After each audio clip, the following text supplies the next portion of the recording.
तो स्टूडेंट्स आज का टॉपिक क्या रहेगा? Work energy theorem. ठीक है, वर्क एनर्जी थ्योरम।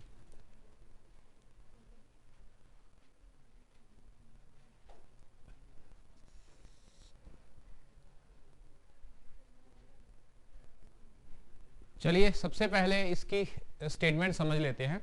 देखो खुद वर्ड ही बता रहा है, work energy theorem, work and energy. ठीक है, मतलब शायद work and energy they are one and same thing, है ना, कोई ऐसी थ्योरम। तो क्या कहती है वर्क एनर्जी थ्योरम कि work done by a constant force in displacing a body through a certain distance measures the change in kinetic energy. इसको समझिएगा थोड़ा सा डायग्राम से। सपोज हमारे पास एक ऑब्जेक्ट है which is initially at rest, तो नॉर्मली हम इनिशियल वेलोसिटी को यू से रिप्रेजेंट करते हैं। तो suppose initially it has 0 value. अब हमने इसको एक फोर्स अप्लाई किया, suppose let we have applied the force F। अब क्या करेगा? ऑब्जेक्ट मूव करेगा। सपोज ये मूव करना शुरू हुआ तो it will have some velocity. अब मूव करते करते इसके पास वेलोसिटी, मान लो किसी टाइम पे जब हमने अपनी घड़ी को शुरू किया, जिस टाइम के लिए हम काम करना चाहते हैं, उस समय की वेलोसिटी इनिशियली u मान लेते हैं, और जहां तक हमने मेजर करना था मान लो यहां तक, और इस समय की वेलोसिटी को v मान लेते हैं। सो ऑब्जेक्ट जो है वो क्या कर रहा है? ऑब्जेक्ट मूव कर रहा है फोर्स की वजह से, और वर्क डन का फॉर्मूला भी हमें पता है, that is force into displacement. लेकिन यहां स्टेटमेंट क्या कहती है? स्टेटमेंट कह रही है वर्क एनर्जी कि जो हमने काम किया, जो भी हमने काम किया, काम क्या किया? फोर्स अप्लाई किया और बॉडी डिस्प्लेस हो गया। ठीक है, ये जो हमने काम किया उससे हुआ क्या? ऑब्जेक्ट की काइनेटिक एनर्जी चेंज हुई। ठीक है, तो we have to find this कि क्या रियलिटी में काइनेटिक एनर्जी चेंज हुई कि नहीं हुई, वर्क डन ही क्या चेंज इन काइनेटिक एनर्जी था कि नहीं था, इसको हम प्रूफ करेंगे। ठीक है, तो इसको थोड़ा एक सिस्टमैटिक वे से चलते हैं। मान के चलें कि इनिशियली जब ऑब्जेक्ट वेलोसिटी u के साथ बैठा था अपने पॉइंट पे, हमने जैसे ही फोर्स अप्लाई किया, मान के चलो वो थोड़ी सी small, very small displacement ds करता है। कहां? Along the direction of application of force, जिधर हमने फोर्स अप्लाई किया उधर ही मूव करेगा। ठीक है, सो देयरफॉर ये जो small amount of work done है, let this small amount of work done be dw and it will be force into displacement. और चूंकि फोर्स और डिस्प्लेसमेंट दोनों वेक्टर क्वांटिटीज हैं और वर्क डन हमारा स्केलर क्वांटिटी है, सो it will B dot product, है ना। सो it will B dot product of f and ds। और मैंने पहले ही कहा कि हम ये कंडीशन मान के चल रहे हैं कि ऑब्जेक्ट उधर ही मूव करेगा जिधर हम फोर्स अप्लाई कर रहे हैं। इट मीन योर एंगल, ये डॉट प्रोडक्ट हटेगा तो क्या आएगा? cos theta. तो your angle theta here is 0 degree because the object is moving along the direction of application of force. So cos 0 is 1। ठीक है, देयरफॉर हमारा वर्क डन कितना आ गया? Simply f ds। The small amount of work done जो इस force ने किया जब हमने ऑब्जेक्ट को मूव कराया विल बी f ds। ठीक है, we know Newton second law क्या कहता है? That force is what? Mass into acceleration.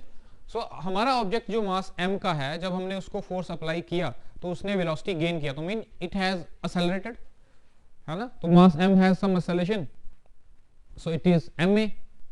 So now force is ma, इसको यूज कर लेते हैं। इसको इक्वेशन 1 मान लीजिए, इसको इक्वेशन 2 मान लीजिए, use equation second in 1। Therefore this small amount of work done is what? f is what? ma ds। Obviously हमारा जो ऑब्जेक्ट है, चूंकि उसकी वेलोसिटी चेंज हुई है, वो एक्सेलरेट हुआ है। ठीक है, अगर हमने फोर्स उसको रोकने के लिए लगाई होती तो ये एक्सेलरेशन ना होकर डिसेलरेशन होता, लेकिन वर्क डन तो तब भी होता। वो ऑलरेडी मोशन में था, काइनेटिक एनर्जी थी, because kinetic energy is the energy due to by virtue of its motion. तो अगर वो मोशन में था, काइनेटिक एनर्जी ऑलरेडी थी, और हम फोर्स अप्लाई करके उसको रोकते तो काइनेटिक एनर्जी तब भी रुक जाता, तो काइनेटिक एनर्जी 0 हो जाती। चेंज इन काइनेटिक एनर्जी तो हुआ, हमें तो सिर्फ ये प्रूफ करना है कि total amount of work done ही kinetic change in kinetic energy है। तो that is your work energy theorem. ठीक है, सो हमारे पास small amount of work done निकल के आ गया ma ds।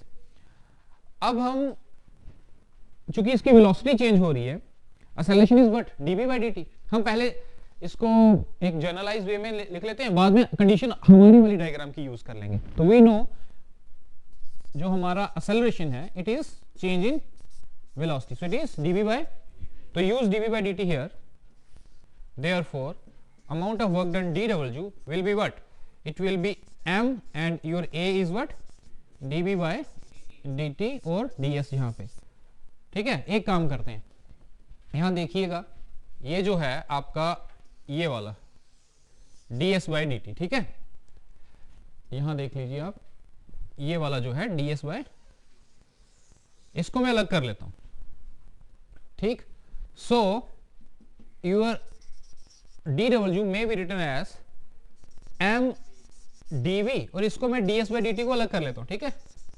डिफरेंशियल वेलोसिटी से हटा के मैं पोजीशन की तरफ ले, क्योंकि उसकी पोजीशन भी तो चेंज हो रही है, ठीक है, टाइम के साथ वेलोसिटी तो चेंज हो ही रही है, तो पोजीशन भी चेंज हो रही है, तो क्यों ना मैं डिफरेंशियल को डिस्प्लेसमेंट पे ले जाऊं। सो it will B m dv and what is your ds by dt is again velocity, so therefore आपका जो small amount of work done है dw is what, हाँ, it is mb dv, ठीक है, dv तो small change in velocity है ना, तो mb dv, so ये हमारा small amount of work done है। अब हम इसको जनरलाइज कर लेते हैं हमारी डायग्राम के लिए, ठीक है। तो हमारी डायग्राम के लिए देखना जरा इसको,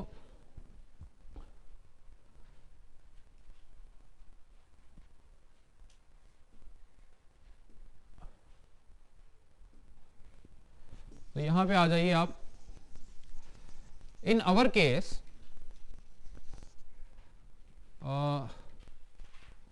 देखें जरा, हमारे केस में हमें total amount of work done निकालना है, लेट इट बी डब्ल्यू, तो it is the total work done, so it is, ऐसे जितने छोटे छोटे डीएस हम चूज कर सकते हैं, जितने भी छोटे छोटे, जितने मर्जी छोटे छोटे आप यूज कर लो हमारी टोटल डिस्प्लेसमेंट के लिए, ठीक है। अल्टीमेटली हम ये इसको ले लेंगे कि we are applying the force, या we are doing the work by applying the force in changing the velocity of the object from some initial velocity u to v, ये हम इसको जनरलाइज कर लेंगे हमारी डायग्राम पे, इस फॉर्मूले पे ही, dw is equal to mv dv। तो हमारा टोटल वर्क डन वो छोटे छोटे ds जितने भी थे, that is integral dw let it be total work done w is what, it is integral कहाँ, mv dv, और हमारा कहाँ से कहाँ चलेगा, किसी इनिशियल वेलोसिटी u से इसकी किसी फाइनल वेलोसिटी v तक, मतलब हमने जो फोर्स अप्लाई किया उसमें क्या हुआ, वो ऑब्जेक्ट मूव किया कहां से कहां, किसी इनिशियल वेलोसिटी u से किसी फाइनल वेलोसिटी v तक। So no let us calculate, so it will be your w what, it will be equal to, देखिए इंटीग्रल हो रहा है वेलोसिटी पे ना, m could be taken out, so it is integral v dv in between the limit u to v, so it is m ये v dv का integral क्या आ जाएगा, x की n का इंटीग्रल, ऐसा फॉर्मूला बेसिक फॉर्मूला है ना, तो इसकी पावर 1 हुई, इसकी पावर यहाँ पे 1 हुई, तो ये आपका आ गया 1 + 1 divided by 1 + 1 in between the limit u to v, okay, x की n + 1 डिवाइडेड बाय n + 1, ठीक है, इंटीग्रल यूज हुआ। सो यहां पे हमारे पास आ गया W total work done, it will be what, यहां लिमिट यूज कर लेते हैं पहले, upper limit minus lower limit, ठीक है। So the work done will be W will be what, m, ये आपका आ गया, पहले तो आ गया v²/2 in between the limit u to v, so m/2 को भी बाहर ले आइए, ठीक है, बीइंग कांस्टेंट। सो ये हमारा v अपर लिमिट, देखिए v की जगह v ही आ जाएगा अपर लिमिट, और लोअर लिमिट क्या है u माइनस लोअर लिमिट, ठीक है। तो क्या आ गया ये हमारा, ये आ गया 1/2 mv² माइनस 1/2 m u², ये क्या है, total amount of work done. So हमारे पास total amount of work done कितना आ गया, हमारे total amount of work done आ गया half mv² minus half mu²। अब आप मुझे बताएं ये है क्या, बेसिकली हाफ mv² क्या है, काइनेटिक एनर्जी, कौन सी, फाइनल, ये क्या है काइनेटिक एनर्जी इनिशियल। तो वर्क डन क्या निकल के आया, वर्क डन निकल के आया चेंज इन काइनेटिक एनर्जी। तो that is your work energy theorem. क्या कहती है work energy theorem? Simple, that जितना भी वर्क डन हुआ, that the work done by any constant force, ठीक है, इन डिस्प्लेसिंग द बॉडी।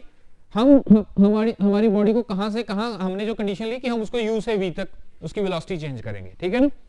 तो हमने जब फोर्स अप्लाई किया, ऑब्जेक्ट की वेलोसिटी u से v गया, और हमने जैसे ही कैलकुलेट किया उसका वर्क डन, तो क्या निकल के आया? That is change in kinetic energy. तो यही है work energy theorem, that the work done by a constant force in displacing a body through a certain distance measure the change in kinetic energy, ठीक है। Okay, thank you.